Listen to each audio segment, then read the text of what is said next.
Good evening. अस्सलाम वालेकुम। कैसे हैं आप लोग? उम्मीद करता हूं आप लोग खैरियत से होंगे। चलिए आज हम लोग पढ़ाई की शुरुआत करते हैं और विलियन चैप्टर के लेक्चर नंबर 2 को आज हम लोग स्टार्ट करते हैं। लेकिन इससे पहले अगर हमारा चैनल आप लोगों ने सब्सक्राइब नहीं किया होगा तो एक बार सब्सक्राइब करिए और इसके बेल आइकन एक बार जरूर दबाइए ताकि सबसे पहले आपके यहाँ हमारा वीडियो पहुंचे। चलिए आइए शुरुआत करते हैं हम लोग पढ़ाई की और समझते हैं तनु विलयन। डायल्यूट सॉल्यूशन किसे कहते हैं? देखिए, तनु विलयन वह विलयन होता है जिसमें विलयन की मात्रा या सांद्रता जो होती है वो कम होती है, यानी कि जिसकी कंसंट्रेशन जो होती है, सांद्रता जो होती है वो कम होती है। यानी कि विलयन में विलेय की मात्रा यदि कम होती है तो उसे हम कहते हैं तनु विलयन। और विलयन में विलेय की मात्रा अगर थोड़ा सा ज्यादा होती है, यानी कि विलयन में जब विलेय की मात्रा है ना, विलयन में विलेय की सांद्रता जो है अधिक होने पर उसे हम सांद्र विलयन कहते हैं।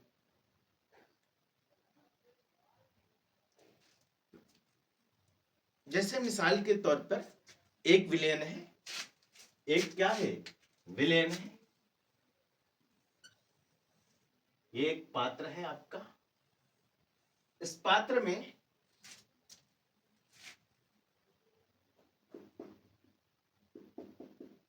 पानी ले लेते हैं। इस पात्र में पानी लेने के बाद हमने इसमें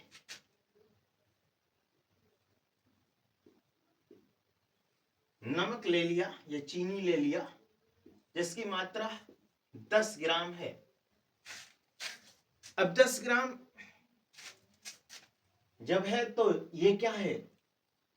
ये कम मात्रा है चीनी की ये पानी में कम मात्रा है 10 ग्राम, यानी कि कम मात्रा है।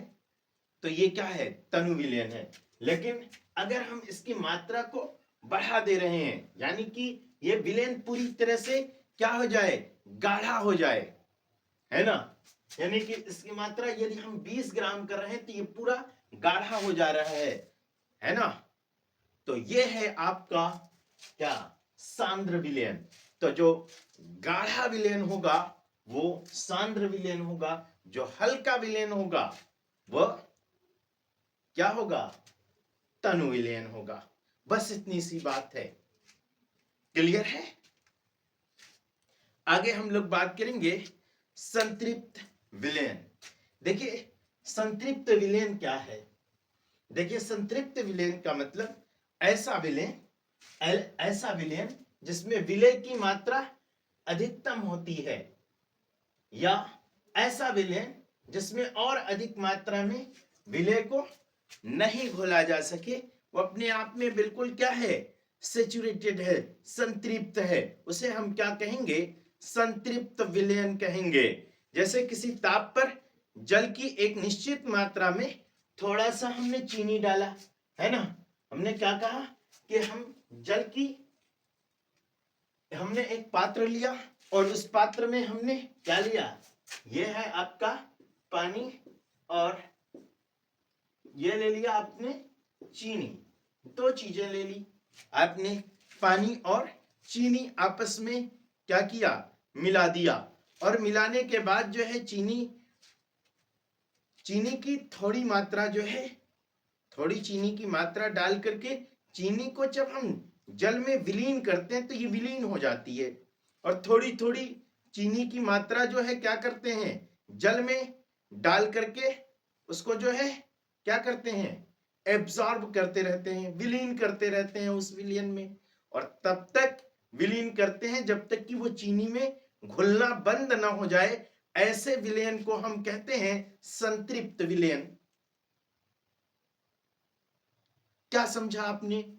मतलब ये कि ये जो पात्र है, इस पात्र में, इस बर्तन में हमने चीनी और पानी, हमने पानी रखा हुआ है, पानी लिया हुआ है। अब हम इसमें चीनी डाल रहे हैं और तब तक डाल रहे हैं जब तक कि ये चीनी पानी में घुलना बंद है। हमने इसे जो है बिल्कुल हिला डुला करके देख लिया, चम्मच डाल करके हिला दिया। अब जो है चीनी पानी में घुल नहीं रही है। तो जब चीनी का पानी में घुलना बंद हो गया और जितनी चीनी उस पानी में घुली हुई है वही है क्या? संतृप्त विलयन। ठीक है। अब हम लोग बात करेंगे किसकी? असंतृप्त विलयन की। असंतृप्त विलयन क्या है? ये तनु विलयन क्लियर, सांद्र विलयन क्लियर और संतृप्त विलयन क्लियर। अब हम समझते हैं असंतृप्त विलयन क्या है। किसी निश्चित ताप पर बना हुआ एक ऐसा विलयन जिसमें विलेय पदार्थ में और अधिक मात्रा में उसी ताप पर घुलाई जा सकती है, उसे हम कहते हैं असंतृप्त विलयन।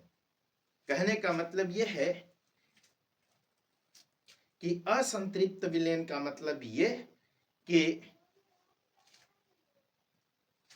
क्या हो, किसी विलायक में जो है वो क्या किया जाए, इतना विलयन है ना, मतलब एक पात्र हमने यहां पर लिया जिसमें चीनी और पानी रखा, चीनी और पानी इसमें हमने घोल दिया, इसमें और चीनी अभी घुलाई जा सकती है, इसमें और मात्रा में अभी चीनी घुल सकती है, उसे हम कहेंगे क्या?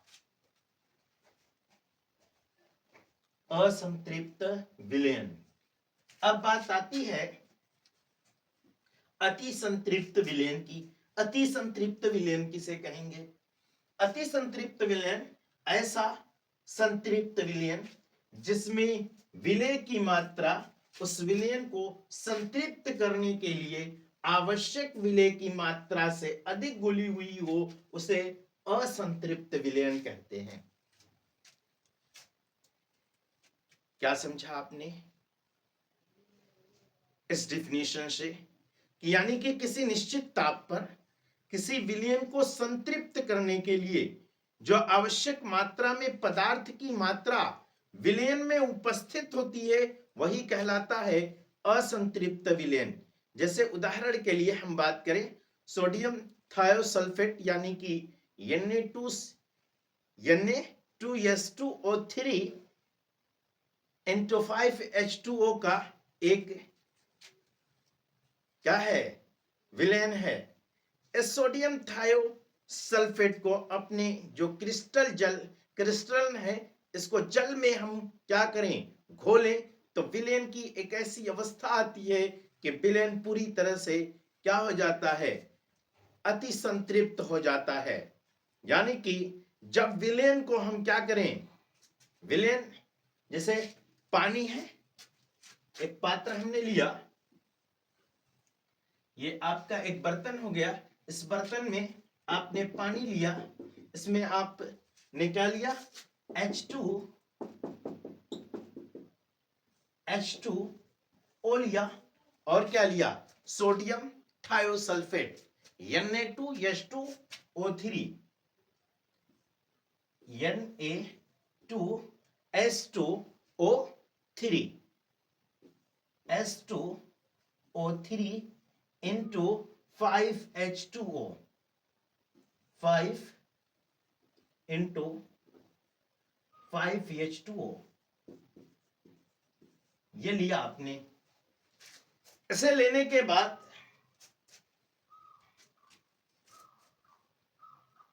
आपने इसे गर्म किया और गर्म करने पर ये जो है पूरी तरह से क्या हो जा रहा है? जल में घुल जा रहा है, जल में विलीन हो जा रहा है। तो ऐसे विलयन को कहेंगे हम अति संतृप्त विलयन।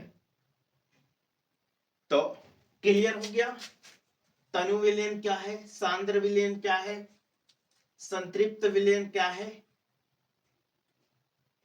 असंतृप्त विलयन क्या है, अति संतृप्त विलयन क्या है। ये क्लियर है? बोलिए।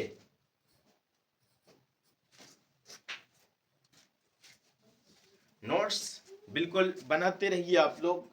जो ये नोट्स है बिल्कुल नोट करिएगा, इसे बेहतरीन काम आएगा आपके।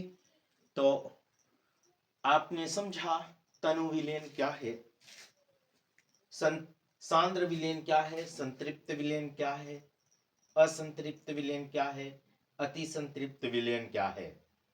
ठीक है, अब हम लोग आगे बात करेंगे कि इसको प्रभावित करने वाले, है ना, कारक कौन कौन से हैं। विलेयता को प्रभावित करने वाले कारक कौन कौन से हैं, विलेयता क्या है, इसे हम समझेंगे। देखिए विलेयता, विलेयता क्या है। देखिए विलेयता जो होती है किसी पदार्थ की वह मात्रा जो निश्चित ताप पर 100 ग्राम विलायक के, जो विलायक होता है इसको संतृप्त करने के लिए आवश्यक होती है, पदार्थ की विलेयता कहलाती है। अर्थात कहने का मतलब ये है कि किसी विलायक की एक निश्चित मात्रा, विलायक की तो एक निश्चित मात्रा है, यानी निश्चित ताप पर किसी पदार्थ की निश्चित मात्रा में विलीन हो और निश्चित ताप पर हो। किस पर हो? निश्चित मात्रा हो और निश्चित ताप पर हो। किसी पदार्थ की संतृप्त विलयन की जो सांद्रता होती है, किसी पदार्थ की जो संतृप्त विलयन की सांद्रता होती है वही उसकी विलेयता होती है, वही उसकी सॉल्युबिलिटी होती है। यानी कि हम ये कह सकते हैं कि किसी पदार्थ की वह मात्रा जिस पर कोई निश्चित ताप पर 100 ग्राम विलायक को संतृप्त करने के लिए आवश्यक जो मात्रा होती है वही पदार्थ की विलेयता कहलाती है। यानी कि किसी विलायक में निश्चित ताप पर किसी पदार्थ की विलेयता निश्चित और स्थिर होती है ना।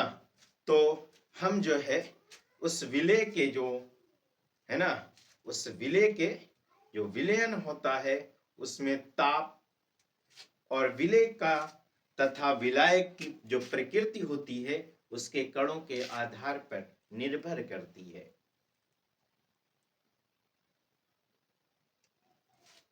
देखिए जो विलेयता होती है इसको प्रभावित करने वाले कई कारक होते हैं। पहले कारक को हम समझते हैं। पहला कारक होता है इसका टेम्परेचर, ताप। यानी कि जब हम ताप बढ़ाएंगे तो विलेयता ताप बढ़ाने पर क्या होगी? इंक्रीज होगी, बढ़ेगी। ठीक है, ताप बढ़ाने पर, ताप बढ़ाने पर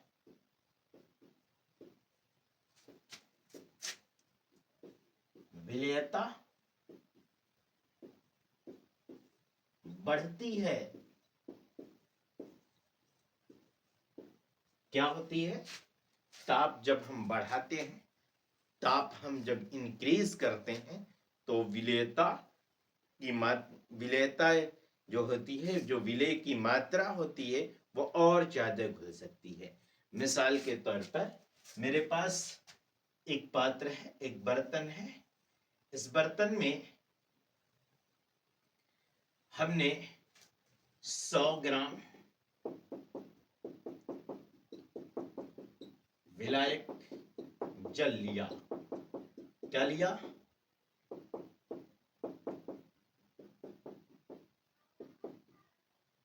100 ग्राम विलायक जल लिया हमने। 100 ग्राम विलायक लिया जिसका नाम जल है, पानी है।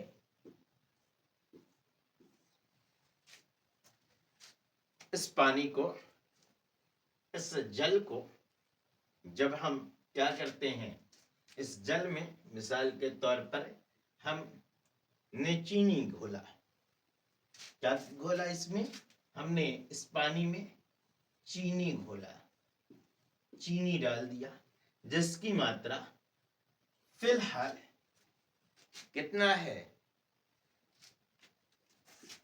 15 ग्राम है।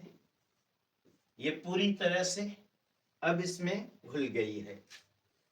लेकिन जब जैसे ही हम इसका टेम्परेचर क्या करेंगे, यहां से हम इसको क्या करेंगे, हीट करेंगे, क्या करेंगे, हीट यहां से जैसे ही करेंगे, यानी कि ताप में इसके वृद्धि करेंगे, तो ताप की वृद्धि जैसे ही करेंगे वैसे ही क्या होगी, इसकी विलेयता और बढ़ जाएगी। यानी कि हम इसमें और चीनी डाल सकते हैं और ये चीनी घुल जाएगी पूरी तरह से पानी के अंदर।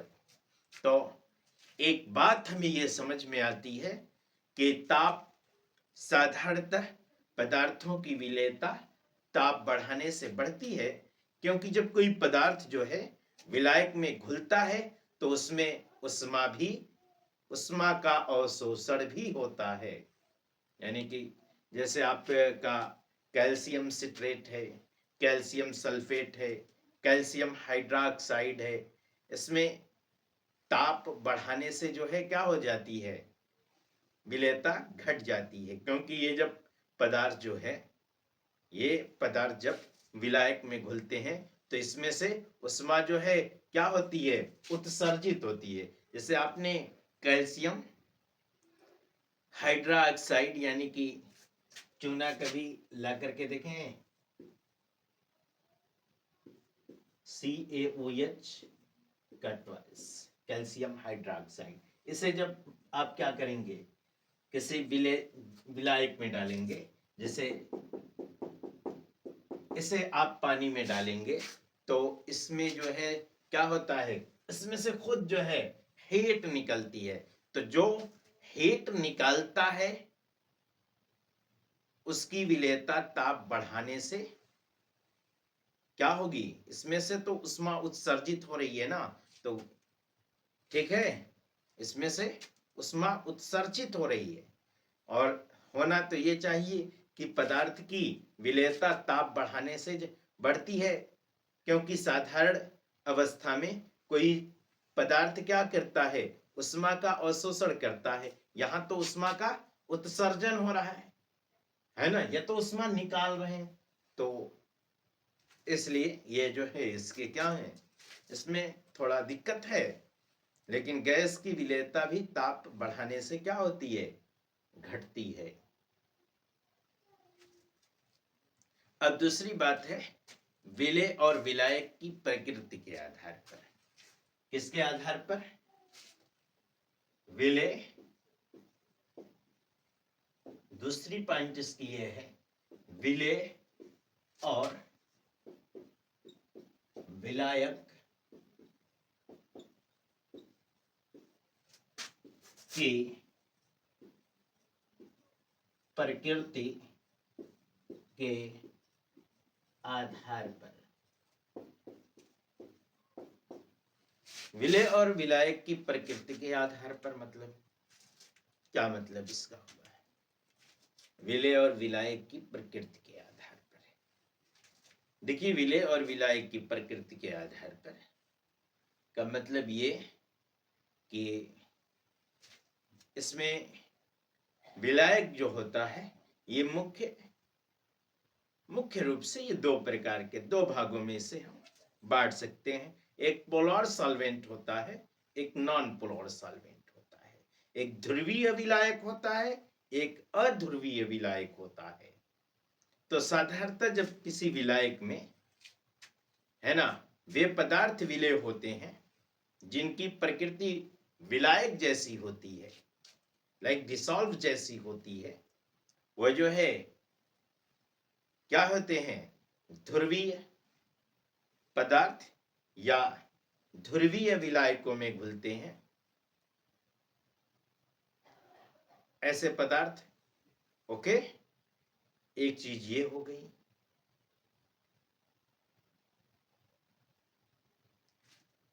दूसरा ये है कि विलेय का कण क्या है। जो विलेय आपका जो आपका सॉल्वेंट है उसकी उसका क्या उसके कणों का आकार क्या है। यदि किसी की क्रिस्टल जो है छोटे कण के हैं या बड़े कण के हैं तो छोटे कण अपेक्षाकृत बड़े कणों की क्या अपेक्षाकृत क्या होंगे, जल्दी घुलेंगे, है ना। तो विलेय के तीसरी पॉइंट है आपकी विलेय के कणों के आकार के आधार पर, है ना। विलेय के कणों विलेय के कणों के आकार के आधार पर। विलेय के कणों के आकार के आधार पर का क्या मतलब, यानी कि कोई क्रिस्टल है जिसका कण क्या है, छोटा है, तो वो जो है जल्दी विलायक में विलीन होगा। किसी का कण बड़ा है तो वो जो है देर में होगा। यही बात है। देखिए सम आयन प्रभाव। सम आयन प्रभाव क्या है। सम आयन प्रभाव सम आयन प्रभाव सम आयन प्रभाव क्या है। चौथा इफेक्ट है सम आयन प्रभाव। विलयन में यदि कॉमन आयन है, कॉमन आयन की उपस्थिति है तो जैसे साधारणतः अल्प विलेय लवणों में विलेयता जो होती है घट जाती है। जो इसकी विलेयता होती है, जो सॉल्बिलिटी होती है, वो क्या होगी, घट जाएगी। जैसे AgCl है वो जल की में विलेयता सोडियम क्लोराइड के विलयन की अपेक्षा अधिक होती है ना। क्योंकि इसमें भी Cl माइनस आयन और यानी कि सम आयन और AgCl में भी Cl माइनस आयन है। तो ऐसे में विलेयता जो होती है वो साधारण अल्प विलेय में जो है क्या होती है, विलेयता घट जाती है। ठीक है। अब हम लोग बात करेंगे सांद्रता के आधार पर, है ना। विलयन के विलयन के बारे में बात करेंगे। सांद्रता से के आधार पर विलयनों की सांद्रता के आधार पर किस तरीके से व्यक्त किया जाए, है ना।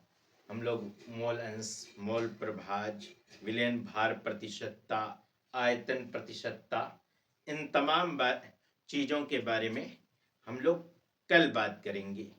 लेकिन कल बात करने से पहले पहले आप लोगों को मैं एक महत्वपूर्ण बात ये बता दूं कि आप लोग हमारी इस वीडियो को अंत तक आप लोगों ने देखा, इसके लिए मैं आप लोगों का शुक्रगुजार हूं कि आप लोग हमारे साथ जुड़े रहे।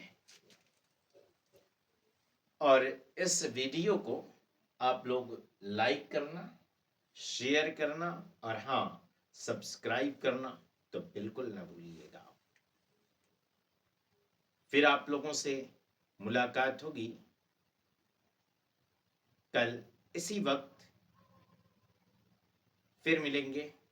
तब तक के लिए खुदा हाफिज।